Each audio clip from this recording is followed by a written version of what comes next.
Good day, everyone. This is Rita Choi, founder of Asia HRM. Asia HRM is a human resources community focusing on coaching and leadership. We help companies build high-performing teams. We are an advocate for coaching. Therefore, we have a Coaching Engage Plus, which is a platform connecting qualified coaches with their potential clients. Recently, we focus a lot on AI coaching for young generations. If you want to know more, just let us know. As a continuation of the HR Leader series, do you still remember last week, what did we talk about? Cultural change in the midst of AI era. Do you still remember the model, SHAPE? Today is a continuation of something that we have to do about this AI era, AI in HR. And we are going to share with you another model by a very talented HR leader. So let me give a brief introduction of our speaker for today. His name is Norbert Modla. He is the VP of Human Resources and Communication, Greater Asia at BD Benton Dickinson, one of the largest medical technology companies in the world. He has held diverse leadership roles, driving significant transformations in large global companies and high-growth private equity-owned companies. His roles have included leading HR functions, driving organizational transformation, implementing digital solutions, talent succession planning, and commercial transformation.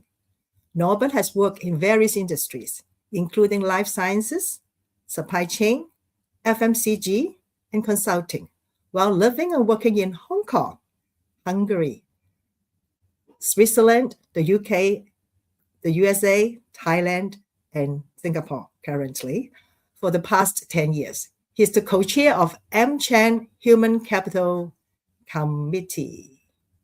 So without further ado, I would love to welcome Norbert to the stage, and we are going to do it in a Q&A session. So taking this opportunity, I would like to say hi to every one of you, and I love you to put your hello in the box so that we know that you are watching us. And for those who are watching us, just feel free to put your questions or comments in the comment box. I'm sure that Norbert will answer all of your questions one by one. Okay, so are you all ready for the session? Okay, let's get started. Yeah, so Norbert, would you like to say hello to our viewers today? Yes, thank you very much. First of all, Rita, thank you very much for the invite. I think this is a great forum, right? It's a unique forum also to be live and for people to be able to join in lunchtime. You know, I was listening to your kind introduction. I was thinking maybe I should be talking about relocation and mobility because I moved so many times in my life. That I can certainly share experiences along that, but actually I'm not an expert in that. But yeah, as you kindly said, and yes, this topic of AI and in HR is certainly, it's everywhere. But I think it's really interesting to see how companies and then our colleagues, what they can do and what is it that their learnings are from the last maybe 12, 18 months. Thank you, Norbert. So here comes the first question. I understand that you have done a lot for your current organization about AI. Can you share with us the assessment? I understand you have done the assessment, right? Can you share what's the assessment? How did you do that and what the result is and what actions that you have taken after the assessment? Yeah, so I would like to just maybe set the scene in the fact that I think anybody working in any function, but let's stick to HR, you cannot spend a day without getting an email or going on LinkedIn and saying what is the latest and the newest thing in related to AI. So I think we passed that stage that people need to realize, where maybe we were a year ago, that AI is here and it's not questionable how we're gonna use it.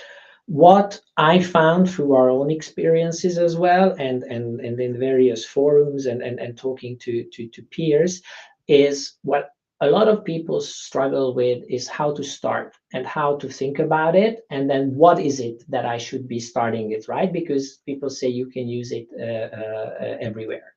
So maybe it's worth to think about it. And there's many models out there, any of the models that suit you both. But we were trying to, and I was trying to condense it into a simple framework, how to think about where to start, and how to think about it, like 3 stages. And the 3 stages, I would more suggest everybody to think about it like a 3-legged chair, not as a sequential, because you will need to find a balance. And if you allow me, I just want to share that because I think it's a helpful framework to think about it, and we can refer back into it later.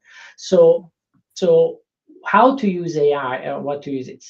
What I would call step 1 is stage 1 is to be able to identify where people keep doing the same job as what they do, but you're able to provide them better tools with the use of AI.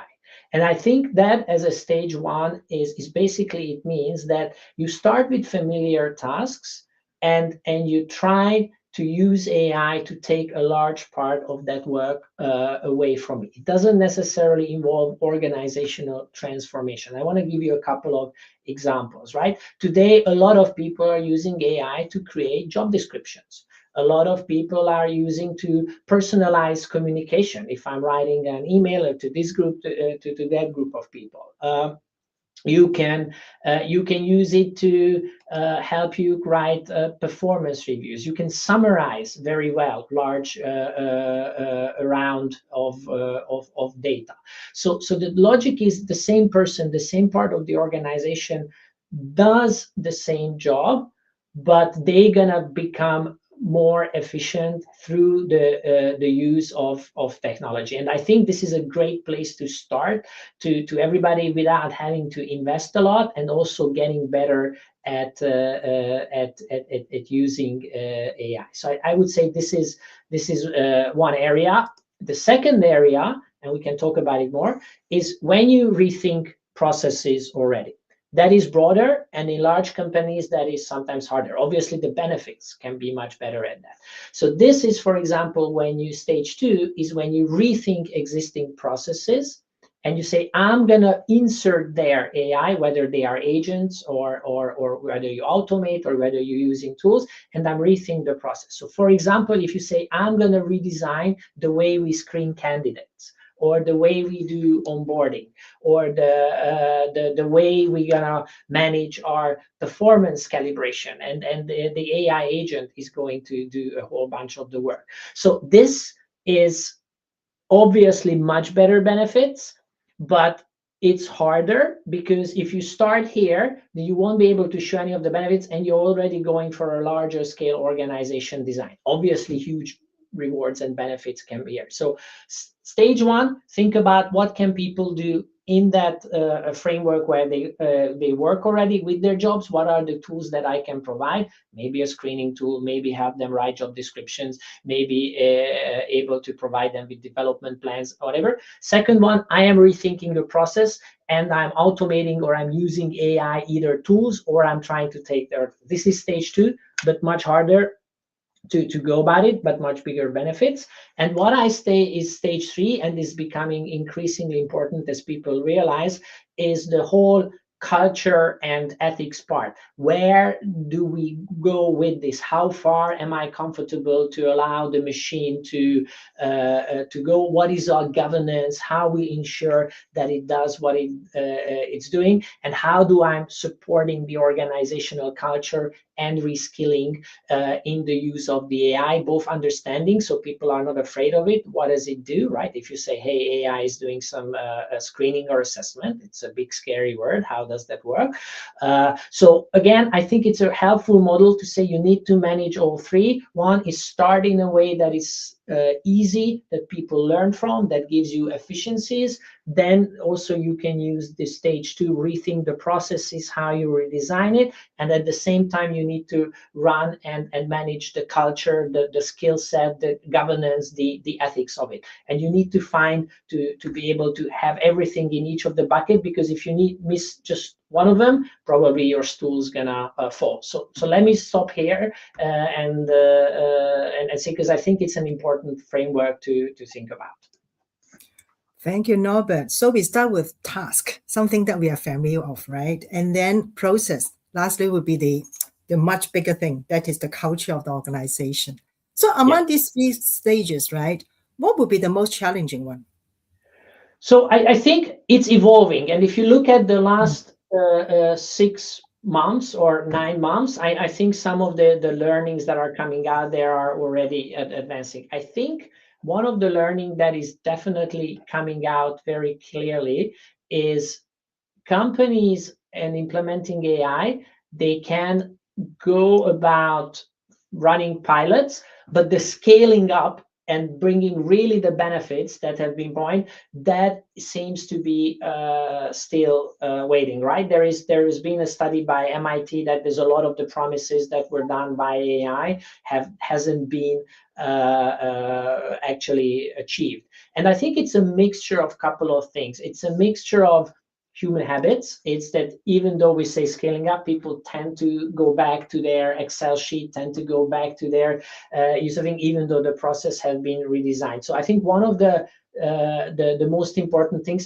the better defined, the more simple, straightforward the task was, and the use of AI in there, I think the successes are bigger. The larger scale, broader, I think everybody is still waiting. There are good examples and bad examples for both, but I'm talking about the general use of it. I think that's where what seems to be hard. So, for example, content generation, job descriptions, learning content, communications, AI copilot for operations, some parts of recruitment automation screening. These are the things that I think organizations are able to show success. And some of the harder one is really when you say, I want to do a whole larger scale transformation that is focused around AI. There's been talk about internal marketplaces, skills-based organizations, end-to-end.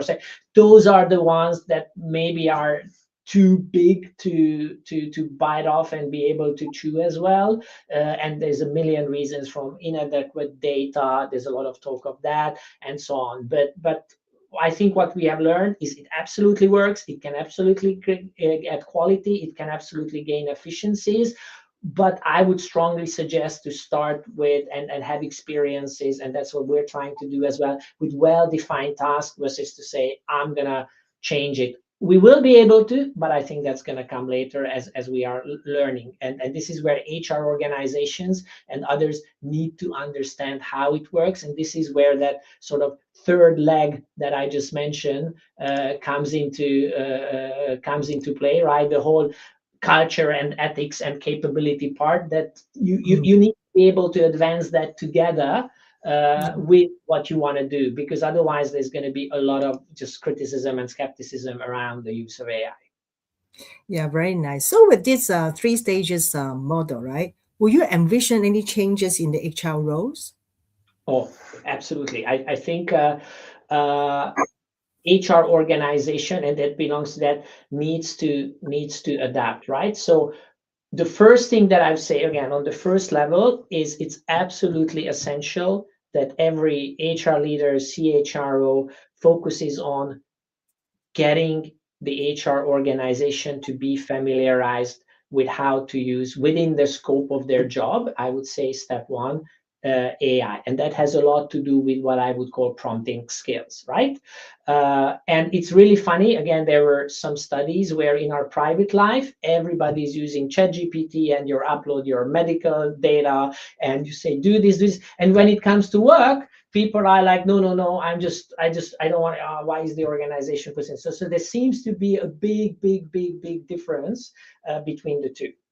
So I would say step one, it's absolutely essential that it's not just sending people to training, but you can help and find the organization, whether they're business partners, whether they're center of expertise, whether they are HR operation, to say, within your role, here are things that you can start using AI for, and I'm going to help you, and I'm going to teach you, and I'm going to validate. Now, different organizations have internal, right? Because data security in our company, we are based on a Copilot-based platform as a corporate partner of Microsoft. So I can safely use that, without having to worry about any data breaches or data to leak there. Other companies have different approach, but the one step is you should start to identify what is it that you can use it for. And I think that gives people the experience, the learning, prompting skills, and to use. Now, step one, once that exists, then you can say, okay, what are maybe AI-based tools that I can go and buy from the market that are easy and ready to use? I think it's not very hard to develop some things in-house as well if you're working on the generic models of ChatGPT or AI, but I think this is essential for the whole organization's capability to grow. And with that, I think the way HR's future, and I think it's a very exciting topic, is going to change. I absolutely foresee some roles that we don't have today that will exist, right? For example, somebody whose role will be as a product owner to run and create agents. I give you an example.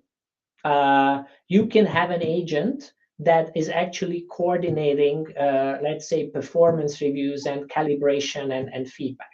There's no need for the human to do that. Right? The machine can say, hey, what's your feedback on Rita? What's your feedback from Norbert? Okay, this is what is done. I'm consolidating it. Makes no decision, at least in most companies, the machine does, but it just consolidate and say, hey, Rita, you haven't provided our feedback yet. What is it? The machine can go back to it, right? This is something that typically more junior HR partners were running around in the organization compiling it. This can be all done by English, but somebody needs to own that agent, create that agent, and this is very organization specific, and make sure it does what it does. It's like, sometimes I tell my team, think about AI as you would just hire a super bright trainee that knows nothing about us. You need to explain them everybody and everything how we work, and you need to supervise. So there is a role immediately for that. Who's the person who understands HR? This is not a technology job, but is able to prompt and create that agent within the frameworks of this organization, and is able to monitor the performance that what it does is actually what I want it to do. Because it's one thing to create something that is automated, but does it do to the quality that I want? So I can see, for example, that role is something we don't have today, and we're talking about it, having it, somebody who owns this. Some organizations have HR technology, but for me, this is a domain expert role, right? It's imagine if for a finance person, we would say Excel, just to say that, is owned by somebody else. Well, you, the domain expert, you need to know how to do it. It's the same thing, but you need to pick up those skills of how to set up a good agent, how to run it, how to monitor its performance. So what many organizations envision, so do I, is there will be agents reporting to people. Right? I have 3 humans and 2 agents working for me. Wow. And the agents, one of the agents will be working for 4 months during the year when we're doing performance reviews, compiling that data, preparing all that stuff, reaching out for people, following up for feedback, going back to last year, all that things. That is a huge work in the organization. I give you another word. For example, listening, right? Organizational listening or right? This is something that also an agent can do to make sure that we're launching this here, we're launching this there, I'm compiling data, and just gather this. This is something typically in the HR analytics or engagement organization, more junior people do, hey, we need to launch this mini survey, hey, we need to do that. You can take that and create it to an agent, and then you say, here is it. I've done my homework. I reached 2,452 people according to this statistics model. I nudged them. I followed them up. I compiled the data. I did the analysis. There's no need for the human to be involved. But this is an agent. Maybe it goes the wrong way. Somebody needs to supervise it the same way you would supervise a junior trainee who's extremely smart, but only understands what you have told them. So I'm saying these are new capabilities, these are new ways, and these are new roles in the organization. And obviously with this, the truth is there will be roles that evolve, or we're not gonna need them anymore. Now, obviously, everybody is looking for and scared for job losses. It's very interesting. This is like the second, third, fourth, depends who you ask, sort of industrial revolution. Humans are always worried about losing it, but I think it's a mix. Some roles will disappear, that's for sure, right? We don't have steam engine, locomotive, I don't know, drivers anymore, because we don't need them. The trains are electric or they run by themselves. So some roles will go up here. But here are the new roles that I can already see that are being created. So the question goes back how you upscale or rescale your organization in some of these things and focus your energy on doing these things, and how you can actually add value, because I don't think it's just an efficiency game. So this is where, again, goes back to the model. Everything is interlinked with everything, and you need to go in a balanced way. You cannot just super scale your organization and then you say, oh, I'm going to go and implement this. Until then, I don't, because then you're not going to have the practical experience. You cannot just go and transform your organization, not bring your skills up, because the people won't be able to do it and they'll be very worried and very skeptical. Wow, very nice. Actually, yesterday I had a conversation with the CHRO in Malaysia. He's the one who created an agent, AI agent. It's a coaching agent, and he's so proud of it because he received a training, and then after that he practiced what he has learned, and then put together an agent. He used 5 days. He told me that he didn't do it on a full day basis. Every day he spent a few hours on putting together an agent. Now the agent is up and running, and he really loved that. And also, I think it's quite in line with what you just mentioned, Norbert. He told me that nowadays he had around maybe 20 employees. He looked forward to another 10 agents reporting to him, So basically, he doesn't really need he doesn't have to expand human beings to be his subordinates. He will have agents working for him so that he can get the work done. And he's now focusing on how to get his AI so available, this kind of technology, mindset, everything available to every one of his staff, so that it will help to speed up the productivity of the HR department. So it's quite in line with you just mentioned. Yeah. I think it's a very good example. But here is what I would lead to the governance of the whole, right? Because the agents are just AI, and we both know that AI hallucinates, it does crazy. It's like a super smart trainee, right? It's gonna go and do some crazy stuff that you're gonna go like, why did you do that? It's the same with the agents. So there are ethical questions, there are legal questions, and I know companies are depending on their governance. We are in an organization that for us we're super focused on the ethical, legal part of it. So there's a whole lot of approval in the organization from legal, from compliance, to make sure that a particular task or an agent can do this, the data protection part, all sorts of things.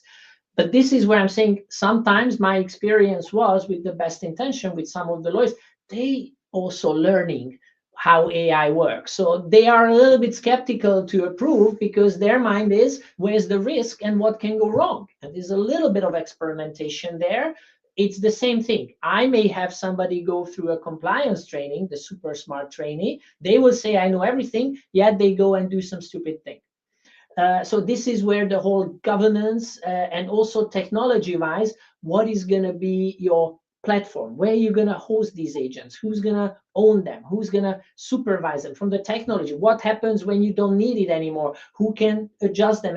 So these are both the legal, compliance, ethical matters, and the technical questions, because you also don't want to end up hundreds of agents working in the organization. By the way, these things have a cost as well. We all think it's AI for free. It's not.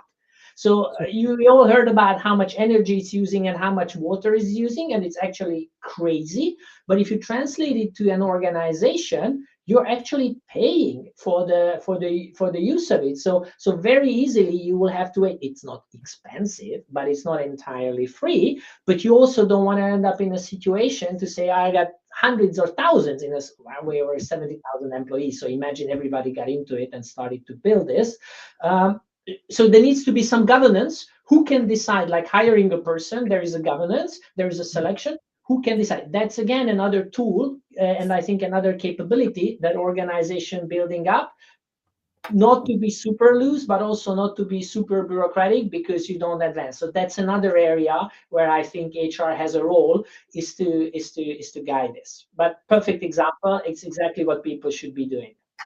Okay, thank you so much, Norbert. So when you talk about skills, right, for HR person, okay, besides knowing how to put together an AI agent or about the capability of governance, what sort of essential skills that we need to look into, especially in this AI era? So there's, again, this is I'm building on other large organization studies who've been saying what are the skills that will go and what are the skills that will stay. But I tend to agree, and it correlates with my understanding. So I think the skills I think we need to think about the AI not taking away our jobs, but it's how augmenting the job. So instead of just saying, what is it that AI can do? I think people should ask, like, how can I use AI? And if it's not what AI can do, I don't know anything, but a lot of things. How can, and if your answer is, well, I can't use it for anything, that's a big red flag in terms of your knowledge, your capability, and understanding. So I think the technical domain expertise will be still important, because you mentioned this lady or gentleman CHRO using it for coaching, right? You need to understand what coaching is, what is it used for, when is it done. That's a domain expertise. So you still need to be that domain expert in order to do that.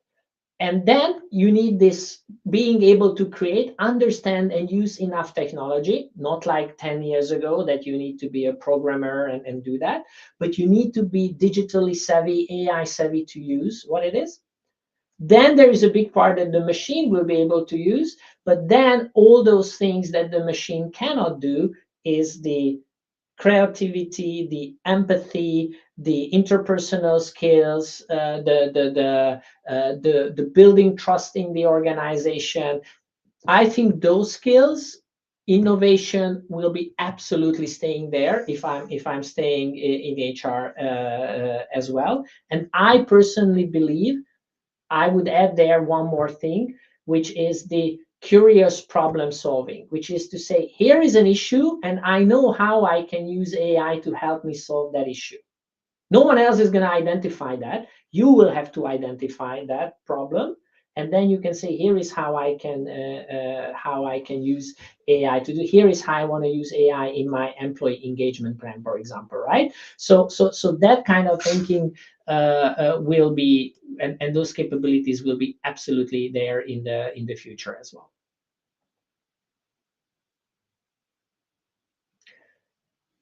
Rita, I think I lost your sound. I don't know if it's just me.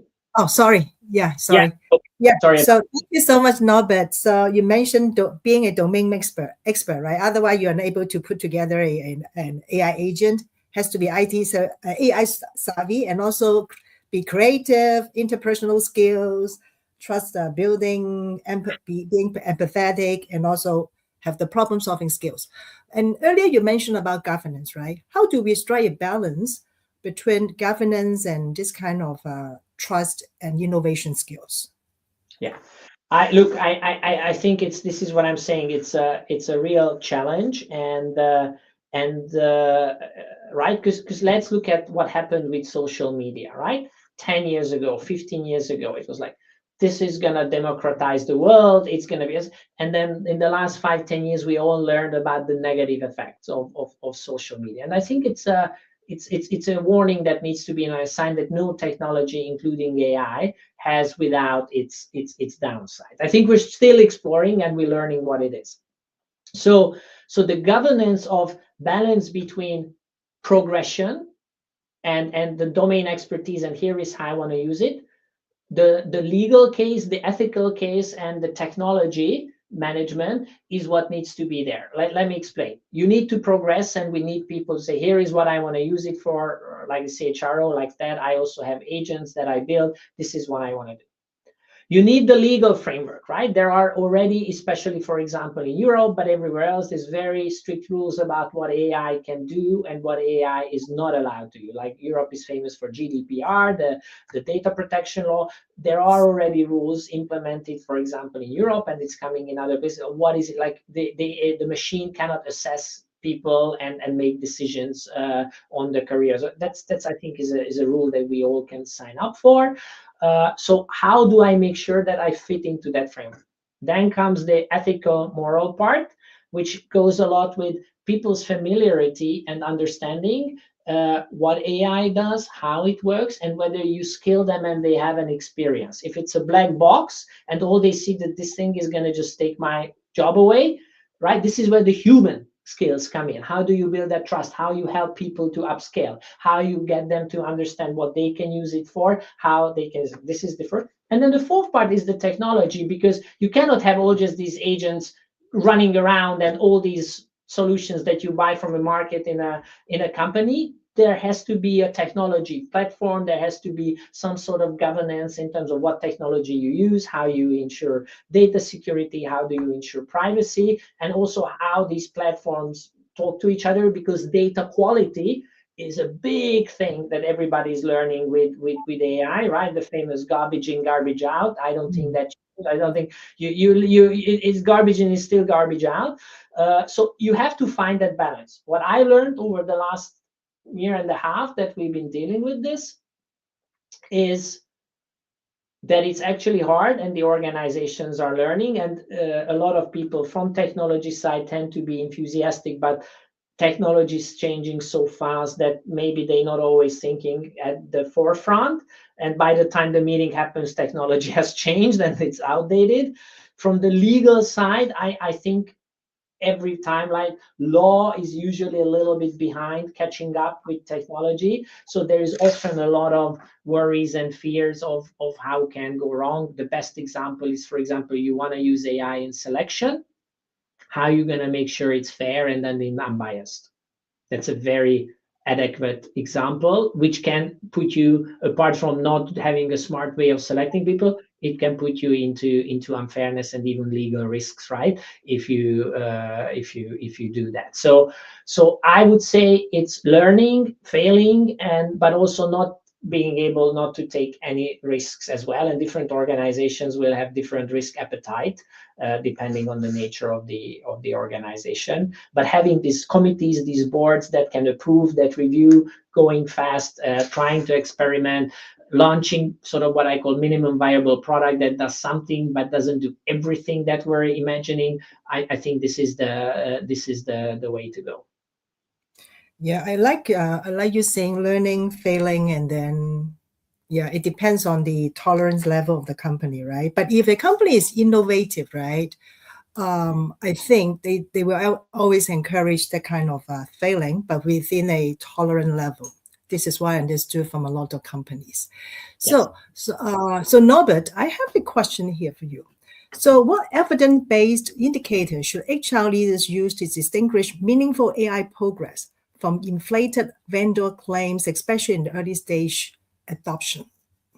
Yes. Again, I think it's vendors are vendors. A lot of them do a good job, but I think everybody is in early days of it. So sometimes there are claims that you go like, okay, this is great, and sometimes they are very, very hard to believe. So obviously, efficiency is something that you can measure in terms of how has it done, but sometimes it's very hard. Like, how do I measure the efficiency of having a great tool to my HR business partner that actually creates job description for 98%, right? How I'm going to measure the efficiency of that tool? I just know it is, and they use it. So if it's a smaller scale, maybe you can rely on practical experience. If it's a larger scale thing, you've been rethinking your recruitment process and you want automate for AI to do certain parts, then you will have better KPIs to measure the average time spent on from day one to day two, how much your team has managed. But one thing that it's not my idea, but somebody has told me is very important to keep in mind. Sometimes we think about, I'm going to use AI in my job, and then suddenly all this time is going to be freed up, and then I will think about, and then I'm going to become more strategic. That's been a story for many years. The truth is, experience shows that other things will fill up that space, because there's an infinite number of things for an organization that they need to do. So this notion of, I don't know, your recruiter doesn't have to do this, and then they're just going to step back and think about this strategically. I'm not sure that's always a realistic, because there's going to be other tasks that are coming in that they're going to spend more time on, because this one is now done by AI, right? It's the same thing with the invention of washing machine or the dishwasher or the vacuum cleaner. Our lives got easier at home, sure, but it's not like we just go home and we have nothing to do because the machine takes care of it. We still have a lot of things to do, just they got easier. And I think it's an important perspective, because sometimes I feel people have this vision that this is going to be all taken care of, and I'm going to save this much time, and then we're going to focus only on the strategic task. And I'm not sure that's the right mindset to go about it. It's the same way we don't just go home and just enjoy our free time. There's still a lot of activities to do, even though we have washing machines and dryers and vacuum cleaners and all that. So what would I suggest to focus on? I would say case studies and sustained evidence, failures and successes. And I would definitely ask people on, show me your evidence. For example, bias is a good one. What is the technology to use to mitigate bias and to improve and get that feedback loop? I think that is a good one. And the other thing is, I would, as I said, start with an experiment, with a pilot somewhere, learn from it, instead of saying, I'm going to completely, there will be some bold moves like that, rethink from A to Z, and I'm going to go all in. I think some organizations are there, but the majority, in my view, is maybe not there. And that's why the learning is that this well-defined task that we're going to use it for is working better, versus I'm just going to hand it over. So I think people honestly go and ask Copilot or ChatGPT what should be KPIs they should ask for. It's going to give them a lot of answers. So I don't want to go into that, but I more wanted to share a little bit, I think, the framework. And I would also suggest, don't just focus on efficiency gains. The quality is so much important. One of my favorite use, and what I'm pushing in the organization, is not how to just automate high volume, low value add tasks, but also how to use for HR business partners and for managers high value, low task. Like, you have to create a personal development plan for a high potential. AI can help so much, right? That's a low volume, you don't do it every day, but super critical part. And you can use that AI using that. So my other thought would be, don't just focus on efficiency gain, focus on how can I use AI to improve the quality of the output that I'm working. And I think that's another area. Rita, the sound is gone again. Oh, sorry. I put myself on mute. Yeah, sorry. So I really love your idea that don't just focus on efficiency. We should also take a look at the quality that it has generated from all these AI tools, right?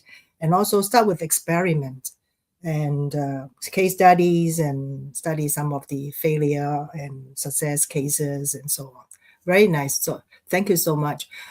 For those who are watching us today, just feel free to leave your comments or questions in the comment box, and Norbert will be more than happy to answer your questions. Okay, so I could remember that yesterday I mentioned that I had a meeting with my HR in Malaysia, right? And he has a headache at the moment.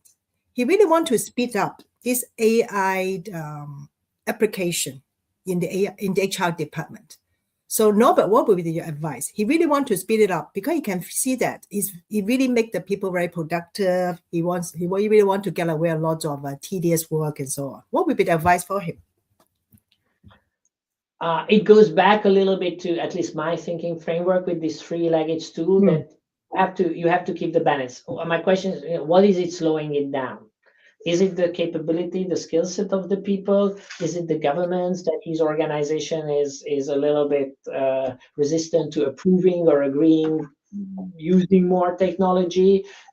Is it that they are there and they're ready to do a larger scale transformation? So I think it depends, and what I see is that there are in everywhere front runners. Maybe this organization is really far ahead. Sometimes digitally native organizations are easier to adopt those things than companies who are not coming from that world. So I would just say you have to keep the balance between stage 1, stage 2, stage 3. Maybe your people are afraid and they don't understand, then you need to invest in the education. It sounds like maybe not the case, because he sees how much more people are efficient. Maybe they are at the time that they got as far as they could. Now they need to redraft the processes. Now they need to rethink the organization. How could this work?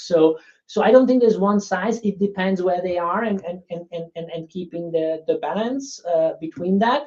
But finding, like, okay, what's holding them back? And it may be that their technology team is, or their legal team is holding them back. So I think, and the other thing that I would say is also being able to show evidence that some results are there, because it's very easy to run away with some passion project. I don't think there's anything wrong with some passion project, because that's called experimenting, and something may come out of it.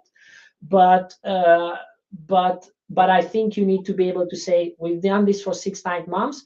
Let's see what benefit it has had as well. So it's sometimes taking a pause and not jumping into every single vendor that they have a great idea, because I'm telling you, that's going to happen for the next 5 years. Every week there's going to be something new, and that's great. Very true, very true. I think we have to go back to this 3 stages step, right, before we move forward with this idea. But I think sometimes we have to give a pause and then reflect on what's the next step. So, Norbert, we have a question here. What are the possible threats AI can bring to HR profession, and how can we prepare ourselves in order to stay updated? Yes. Challenging question. So I would answer it 2 ways. First of all, I don't know all of it, right? I have some experiences, but there is, I think, 2 types of threats.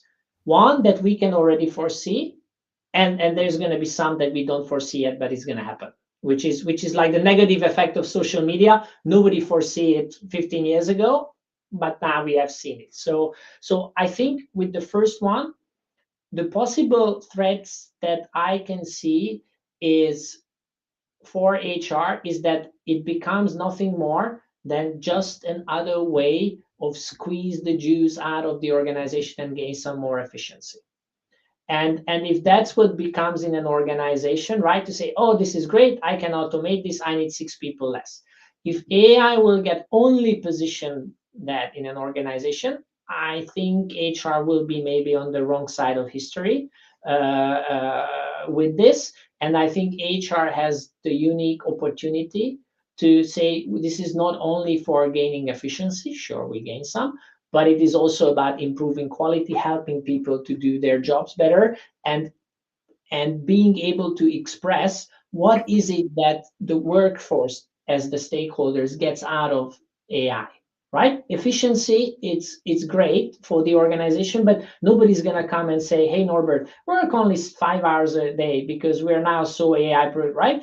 That's not going to happen. You still have to work, I don't know, 8, 9, 10, whatever hours a day, but you're going to do other stuff instead, right? So if we're not able to express what is it that I get out of it, it's only, you don't need to do this anymore because the machine takes care of it, but here is another 60, then I get hardly any benefit out as an employee. So I think one of the things that I would encourage is AI to be, in that sense, that change agent, that employee champion, to say, well, let's see how this makes the life better of our actual associates. And you can automate things that nobody likes. You can make learning that is much more engaging, right? From, instead of death by PowerPoint, you can actually use avatars and engaging conversations.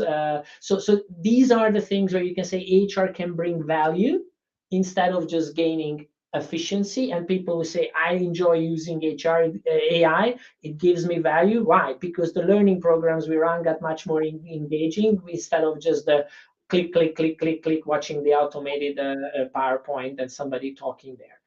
So that's one.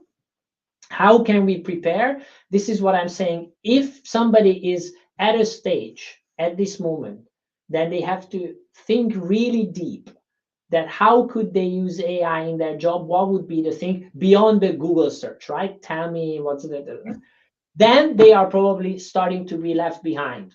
Then they need to upscale really quickly to how do I use AI and how do I use prompting and what it is, right? It's a little bit the same thing as if somebody, I don't know, 100 years ago couldn't imagine what electricity for in their house, then I would say, I think you're being left behind. You need to upscale process. So in summary, two things. One is being on the right side of history for HR, which is the making sure we find ways that it actually adds value to employees, not just gains efficiency for the organization. It's both. And the other one is making sure that the organization and the HR teams are getting also properly upscaled.